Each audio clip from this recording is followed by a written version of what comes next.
So filmmaking is an undeniably collaborative process in which directors must work with writers, producers, and hundreds of other crew members in the hopes of delivering a quality end product. But perhaps no relationship is more immediately important than that between the filmmaker and their cast. If the director and one of their actors, or God forbid multiple actors, aren't on the same page, it can spell disaster before even a single frame of film has been shot. And there's always a push and pull between directors and actors, especially when it comes to the actors making requests for their characters. And in these cases, they were just told, nah, sorry mate, which is a bit of a shame when you consider what they were asking for, in some cases at least. So let's take a look at them. As I'm Jules, this is Whatculture.com, and these are 10 actors whose movie character requests got rejected. Number 10. David Harbour wanted to speak only in Russian. Black Widow. David Harbour gave a thoroughly entertaining performance in Black Widow as Natasha and Yelena's father figure Red Guardian. Harbour sports a Russian accent for the role of the Russian super soldier, though during an appearance on Jimmy Kimmel Live, the actor confessed that he asked Marvel higher-ups if he could play the part entirely in Russian. This being a big-budget blockbuster that they wanted to sell around the world, though, they flatly shot down his request. He said, "It makes no sense. So he's Russian. In Russia, he'd be speaking Russian. So the entire movie should be me speaking in Russian with subtitles. But it's not the best look for a Marvel movie, like a PG-13 movie, you just reading the subtitles the entire movie. Yeah, the idea was not well received by the producers when I brought that up." As neat as this would have been, the popcorn-munching masses aren't exactly known for their love of subtitles, so you can appreciate why Marvel played it safe and didn't go down this route. Number 9. Harrison Ford wanted Han Solo to die. Star Wars: Return of the Jedi. Though Han Solo was eventually killed off in Star Wars: The Force Awakens, Harrison Ford had actually been lobbying for the character to die literally decades prior, and reportedly only agreed to return for The Force Awakens on the condition that Han died during that film.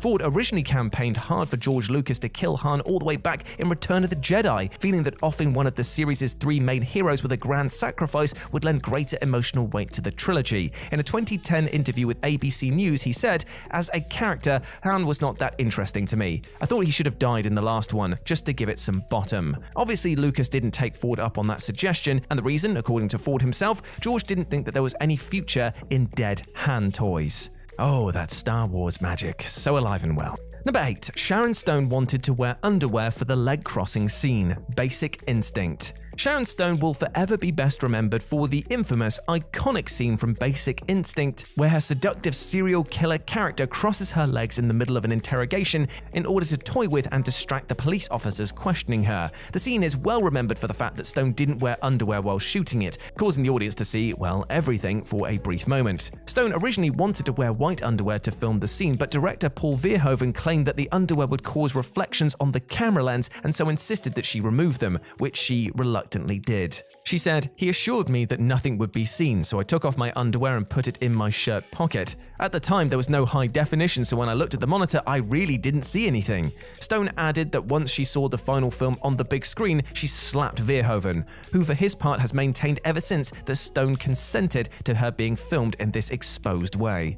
Number 7. Gene Hackman wanted Lex Luthor to have a big mustache. Superman. So Gene Hackman was an undeniably major get for the role of iconic supervillain Lex Luthor in Richard Donner's original 1978 Superman, but there was just one snag. Hackman wanted to play the part with a big, bushy mustache, and had even gone to the effort of growing one out before shooting. Given that Luthor wasn't exactly known for having a bush lip in the comics, director Richard Donner had no interest in Hackman's suggestion, but because of Hackman's A-list status, Donner had to employ some genius subterfuge to get what he wanted. Hackman recounted the incident. "I showed up for the first day of makeup test for Superman with a fine Lex Luthor mustache that I'd grown for the role. Dick, wearing his own handsome mustache, told me mine had to go. He bargained to lose his if I did mine. True to his word, he celebrated my last razor stroke by gleefully pulling off the fake whiskers that he'd acquired for the occasion. Dick made it fun, and that's why the films turned out that way too. Thankfully, everything worked out for the better in this case, to wrangle his insistent A-lister, and thankfully, he saw the funny side of the ruse."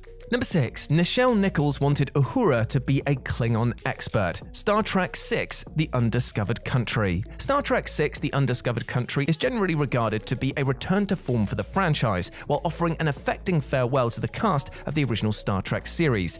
However, Uhura actress Nelle Nichols clashed with writer-director Nicholas Meyer over one major aspect of her characterization in the film: her ability, or lack thereof, to speak Klingon. The original script called for Uhura to use her expert grasp of the Klingon language to bluff the Enterprise out of a combat situation with the Klingons, but script revisions saw this change to a more comedic scene, hastily used translation books to communicate with the Klingons, resulting in Uhura speaking in sloppy, garbled Klingon instead. Right up until shooting, she protested, explaining to Maya that Uhura, being the Enterprise's communications officer, would reasonably have a strong grasp of Klingon, and demanded that the original version of the scene be restored. Maya refused to budge, and though the final scene is pretty funny, her frustration is also completely understandable. Number 5. Ryan Gosling wanted to play the role overweight, the Lovely Bones. Though you might recall that Mark Wahlberg ended up playing protagonist Susie Salmon's father in The Lovely Bones, Ryan Gosling was actually originally cast in the part. Gosling, who was just 26 years of age while preparing for the role, had major concerns about being too young to convincingly play her father, and so undertook a comprehensive transformation to physically weather himself. Gosling gained an astonishing 60 pounds of mass by drinking microwaved ice cream and also grew a thick, disheveled beard.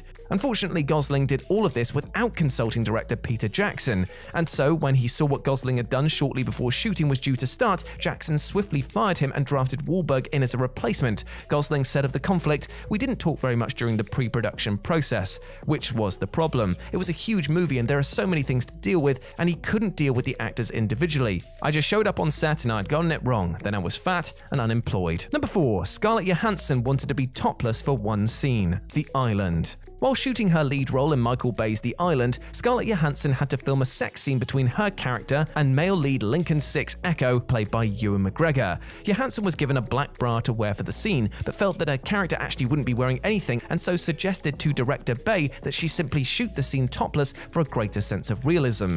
According to Bay, she emphatically declared she wouldn't wear the cheap-ass bra, while Johansson herself later said, "Nobody wears a bra when they're in bed. Who wakes up wearing a bra? It doesn't happen." But Bay, constrained by the film's studio-mandated PG-13 rating, had to explain to Johansson that it simply wasn't possible for her to be topless in the movie without an R rating, which would have invoked the wrath of Warner Brothers. And while many fans might lament that Bay didn't acquiesce to Johansson's enthusiastic request, there's absolutely no way a topless scene would ever have made it into the final cut anyway. Number 3. Jude Law wanted to act with an English accent, Black Sea. Kevin McDonald's 2014 thriller Black Sea stars Jude Law as Robinson, an underwater salvage expert who embarks on a mission to track down a sunken submarine said to be loaded with gold. When Law signed off for the part, there wasn't any specificity to the character's accent, and Law quite understandably assumed that he'd be speaking with a variation on his usual English twang. But Scottish filmmaker McDonald persuaded Law to adopt a Scottish accent, Aberdonian to be precise, while playing Robinson. According to Law himself, McDonald's rationale was, he said that there was something about the Aberdeen accent that was right for the character. It feels calm and without hurry and unflappable and even. Ultimately, despite praise for the film and Law's performance, his accent received more mixed reviews, especially from Scottish people. McDonald, for his own part, downplayed the comments, saying, "Everybody knows that it's not his accent, so you're fighting that. And you are thrown for a few minutes, but then you accept it and you see what that does to the character." Either way, one suspects that Law would have preferred to save himself a headache and just play the part with a more familiar English dialect. Number 2. Colin Farrell wanted the Penguin to smoke cigars, The Batman. Colin Farrell gives a phenomenally transformative performance as Oswald Cobblepot, aka the Penguin in Matt Reeves' The Batman, donning extensive facial prosthetics and a fat suit in order to alter his appearance beyond almost all recognition. But there's one aspect of the character's portrayal that Farrell wasn't quite satisfied with, in that he fought hard to have the mobster smoke cigars throughout the film, as had been a common character trait ever since the Penguin's creation, only for Warner Brothers to outright refuse on moral grounds. In an interview with YouTuber Jake's Takes, Farrell said, "Big studios make big decisions around such things as the presence of cigarettes in films. I fought valiantly for a cigar. At one stage I said, I can have it unlit, just let me have it unlit. And they were like, no, as if a bunch of 12-year-olds are going to start smoking Cuban cigars because they've seen the Penguin smoking them."